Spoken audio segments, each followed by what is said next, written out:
Good morning, boys. Yeah, sorry about that. We're just finishing off our Foxcatcher show, and it went overs because Jules loves the sound of his own voice. Now, Nick, respectfully, Yeah. I'm going to pot this. I'm going to pot this race. The Hill Stakes is a myth race, is it not? Oh, no, it's a bloody joke. Thank you. Look, don't be respectful. I put something out on social media. Look, I've got no issue. I don't like people bagging governing bodies, for example, Racing New South Wales, for trying something. I think we should always encourage innovation, and we should always support, same in anything in life. Prime ministers, councils, everything like that. Give them the support, show them the support, but at some point you have to look at the facts and figures and go, hey, this isn't worth $2 million. These horses would all be here, or a lot of them would be here, if it was worth, $500,000-$600,000. So Lindeman's your $2.40 favourite, and he's racing for the lion's share of $2 million. It hasn't got the two big guns. Were Buckaroo running this weekend and Treasure of the Moment. They're the two big guns, and they're both going to be in Melbourne. So it hasn't ticked the box, and I think most of these horses would be satisfied running for a lot less. So time to have a rethink. And also, you've got the Alan Brown Stakes, you've got the Toorak and the Epsom, three very similar races. I get that the Alan Brown's 1,400, but the other two are over a mile. They've diluted the product in each. The Epsom outside of Autumn Glow, the Epsom was a little bit skinny last week, I thought. The Toorak hasn't even got a full field this week, which is amazing for a Group 1 handicap. And then you've got the Alan Brown in there as well. It's just, unfortunately, this programming and this war between New South Wales and Victoria is diluting the product. And all it's going to result in is lower turnover because we're going to lose fans. I hope they can sort it out, guys, because it needs to get sorted quick, smart. Well, I think you've said that very well, Nick. Having said all of that, they still pay the same in the Hill Stakes for us punters. Is there a bet?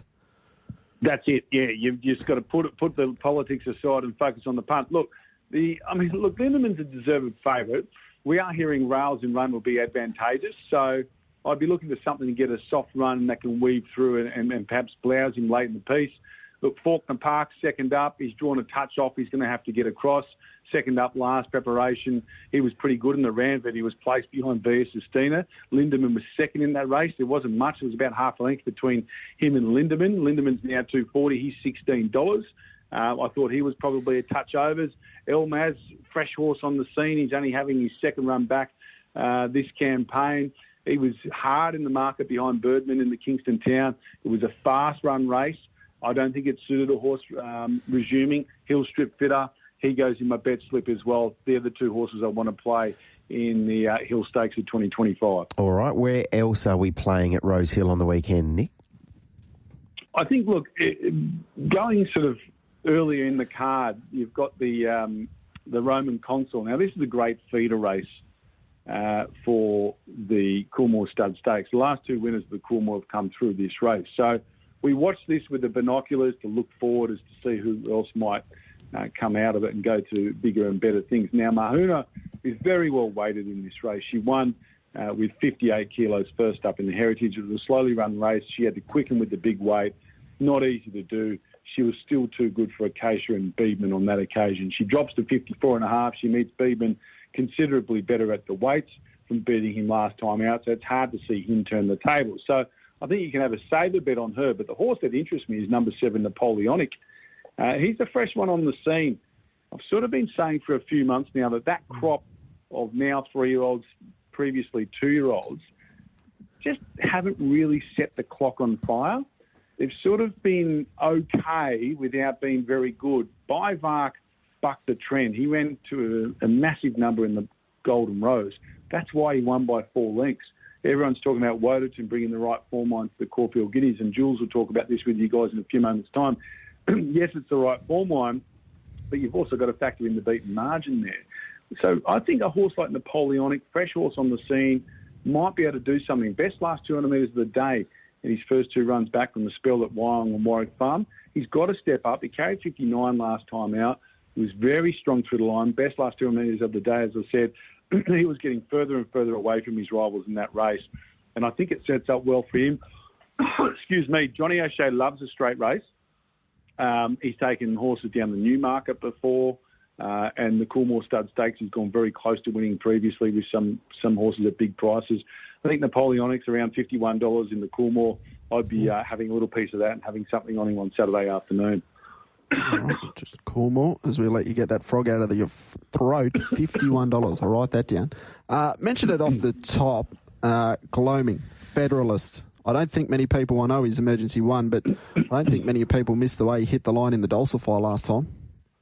No, and he'd be one close to your heart over there in the west because he's out of Arcadia Queen. He's one of the best to come out of WA, I think, in the last 20 years. Anyway, her and Delicacy, and I think probably Northerly's just outside of 20 years ago now. So her and Delicacy are two of the best for mine in those St. Peter's colours. But he was great, and he's always sort of shown a bit of promise. You know, it's not like Team Hawks to race horses massively outside their grade. They put him in the size. They put him in the in the Champagne. He didn't quite measure up. He looked a bit of a work in progress. And you're right, he hit the line really well. He gets here on the 7-day backup. So I think he's a deserved sort of favourite or close to it, second favourite. I think he deserves to be shorter than Within the Law myself. But I think Shangri-La Boy is that fresh horse again on the scene. He's a half-brother to Storm Boy. He was good on debut. He sort of has had what I call flat sectionals at his 2 runs this campaign. Flat sectionals meaning he doesn't have a massive zip. He's more of a grinder. I think out to 1,800 metres will suit. He ran the first 600 metres nice and slow at 1,400 metres at Rosehill last time out. He's allowed to skip away from them then, and he was just way too good for him. So he's $26 in futures markets for the Spring Champion, guys. I'd be having a peanut each way on him as well. I think he's worth backing each way this Saturday at that $7 or $8 mark, whatever he is, and I'd be backing him at the $26 in futures for the Spring Champion as well. I can see Gay winning this race on Saturday, or if not, even running second and declaring he's going towards the Spring Champion and being a real chance there. All right, so that is the 7 Shangri-La Boy in race 6, the Gloaming at Group 3 level. Anything else before we let you get a glass of water, Nick? I'm desperate for it, aren't I? I'm choking down, as they say in racing circles. Look, if you're looking for a blast out in the last, just keep an eye on the market of number 1, Amazing Eagle. He's got a class edge on these horses, but he hasn't raced since November last year. So long time off. Stable can get them ready first up. I think he's around that sort of 420, 440 mark. If he sort of firms into 350, 360, I'd be backing him in the last race. I think that's a good pointer for an entire. All right, race 10, number 1, Amazing Eagle. All right, Nick, make sure it's a cold glass. Oh, I will do. I'll be sticking to water for after last weekend, the Foxcatch party. Don't worry about that. Talk to you next week. Thanks, mate. There you guys. Cheers. There's Nick Ashman. So a bit to work through there. So Faulkner Park over $16. Race 8, number 3, Faulkner Park. Napoleonic. Race 4, number 7 at $8.50. $51 for a Coolmore just at this stage. Son of Wooten Bassett. And he's a colt. Race 6, number 7, Shangri-La Boy at $6.50 for a Spring Champion, currently at $26 in the futures. Yes. And then race 10, number 1, Amazing Eagle, with a little bit of a caveat there that we probably need to see a little bit of market support just to suggest that he's really ready to go as he's come back off a long spell, but has a class edge on that field. All right, now we get to dissect the Caufield Guineas, which might take a fair while, and hopefully he's recovered from his trip to the Osborne Saturday. Jules, good morning to you. Yeah, just got out of emergency last night, so ready to rock and roll, got through it. But it's important to celebrate those kinds of days, so we definitely do it with plenty of gusto. That way. Good to hear, good to hear. Hopefully there's going to be plenty of gusto at Caufield on Saturday. This is always a big day, isn't it, Jules? The Caufield Guineas Day remains an important race on the Australian racing calendar, and it's supported by some excellent races as well. Yeah, really quality throughout the day, to be honest. So plenty of value I think you can find too throughout the 10-race card. The Guineas, probably in history people will say it's not going to be the strongest, but still got to be able to front up. And I think, a couple of horses coming out of a pretty strong Golden Rose, which head the market. And then let's just see if the others can, those Melbourne horses can step up to the plate. So is that the right form, the Golden Rose form? It's the right form, no doubt. But they did get beaten 4 lengths and 8 lengths, Autumn Boy, and obviously Woderton are the two I talk of. Woderton beaten 4, Autumn Boy 8. It's a long way. Bavak's gone through the roof in that race. It's just also where they sort of map, like Autumn Boyd, best case scenario, 3-back rail, possibly 4-back rail. That's just torturous if that was to occur for it. Woderton, James McDonald's probably going to have to make a decision from 10. Probably has to give him a squeeze early, I think, to try and settle in the first 6, the way I think this Caufield track will play on Saturday. So if he ends up being a little bit neutral from the gate and ends up, worse than midfield, I think he's in a world of hurt as well. So it's the right form line, but doesn't guarantee a success, I think, for a race like Saturday. Okay, so where is the winner? I'm playing Navy Pilot. Okay. It was sort of double figures yesterday, and that's been sort of swiped off the boards now, but I still have marked him a bit shorter than what the current quote is. He just brings this left field form line that I like. I've sort of got that last race rating really well, but just continually progresses. So he went 1,200 to 1,400, now goes to 1,600 metres. And I just think it sets up perfectly for this environment. So I think it's settled in the first 5 or 6. Jamie Mellon from that gate, and I reckon he's going to be mighty hard to beat. I'm backing him each way hard, Navy Pilot. All right, $7 and $2.50 currently. Did that last start effort, that rated okay? It did, yeah. So I've got to go sort of 1.5 seconds inside standard time, and I thought their last section was pretty good as well. But it also just threw the line. It was a horse that really pinned its ears back and wanted to get through the line at the 1,400 metres. So stepping up to 1,600 metres, no issue at all. It has had one go at 1,600 metres back when it was a 2-year-old, and it just had no luck in the JJ Atkins. For anyone who actually wants to watch that race, go back and watch it. It was back on the inside, like way out the back, just given none. And then when it did find some clear air, it really, attacked hard, but sort of was never going to be able to win the race. So I think this is a pretty good platform how they've sort of set this horse up, just to be sort of just off Broadway. I reckon he can run a massive race this week. Okay, where are you else interested in playing on this big day? Everywhere. Absolutely everywhere. Floor is yours. To be honest, look, Navy Pilot's probably my best each way. I think there's a horse in the last called Fancify. I think he can control the speed. Damien Lane goes in the saddle. This horse from Adelaide last start ran second to a horse called Watch Me Win. But I think now getting to this 1,200 metres, I think it's going to be really hard to beat Fancify. We just want this track to continue to dry out, which I think it will by Saturday. I want to be with Fancify in the last. In race 2, there's a horse at double figures here. I think it's going to run a really good race if they roll forward. That's what we want. It's called Barari. Had no luck at Moonee Valley last start. Before that, got beaten by Point Barrow, but that was at 1,000 metres. I know it's just a Mildura maiden win, but I had that going through the absolute stratosphere. So if they roll forward from this gate, Blake Shin, gate 13, I think they can follow Vane Girl across. Barari at double figures, I reckon will run a massive, massive race for us in race 2. All right, they're just the 3. Do we stop there? Oh, no, we can keep going. I mean, in race 1, I reckon there's a horse called Mr. Verse. I reckon it's the one we want to back. Probably went to 2,000 metres last start, and it probably just didn't get it, but its 600 to 200 metre split was outstanding. Back to 1,600 metres again, Blake Shin. I want this horse to be ridden a little bit more positive than what it usually does.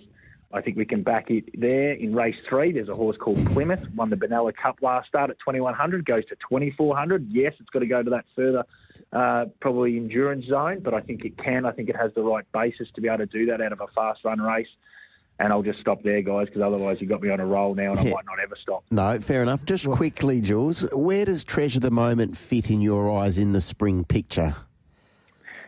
It's all going to be revealed on Saturday. So if she can come out and win this race convincingly, then I think she probably deserves to be just about Cox Plate favourite, to be honest. But we've got to see it. We've got to see that she got through that colic run. She's got the best number in the spring from a Group 1 race with her first up run in the Memsie. It was outstanding. But then she had the colic issue. She was 27 days behind Pride of Jenny, and she was only fair in a race that only rated fair. So Saturday is the defining moment. She's going to have to chase Globe, who I think will probably get out and make her chase. If she can run through the line and be strong, then she is right in the picture for a Cox Plate and sets up to be an outstanding Cox Plate, guys, because there's 4 or 5 genuine older horses that all could win it. Yeah, can't wait. Did you catch half yours on Saturday? Well, yeah. Well, let's just keep him along. Let's just keep him ticking along. Let's just keep him eating the right feed. Just do the right thing. Put him in cotton wool and just get to the race next week. Let's draw an okay gate, say 6 to 12. and then just let them do their thing. But it was a beautiful run through the line, wasn't it? They just rode him sort of a little bit neutral from the gate. And, the last 200 was outstanding if you were on from a Caufield Cup perspective, that's for sure, boys. I saw him being wading in the beach at Altona there. I think it was on Sunday morning with a couple of stablemates. You didn't drive the truck, did you? No, I kept an eye on him. Don't worry about that. And I just made sure that ocean was clear of any stingrays and sort of things that could do anything wrong. So any, don't know what the needle strike rate there down is in Altona, but just making sure everything is right. Everything is right and clear for that horse to get there in one piece each Saturday week. What about at the Osborne watching the Metrop with Soul of Spain late in the afternoon?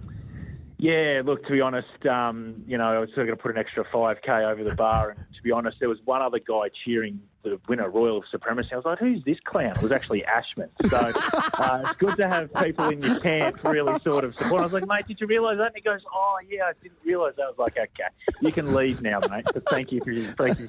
Well, if it makes you feel any better, on the Thursday in his segment, he did tip us the winner as well. So I don't know if no, that's good. And to be honest, it doesn't. To be honest, I don't even know why you mentioned it. It actually makes me feel worse. Absolutely disgusted.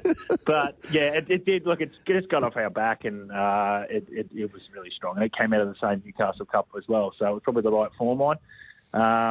Anyway, operation success, but the patient still died, as they say. Yeah, all right, hopefully we can turn that around with Navy Pilot in the Guineas. Good luck, Jules. Speak next week. Thanks, team. There we go.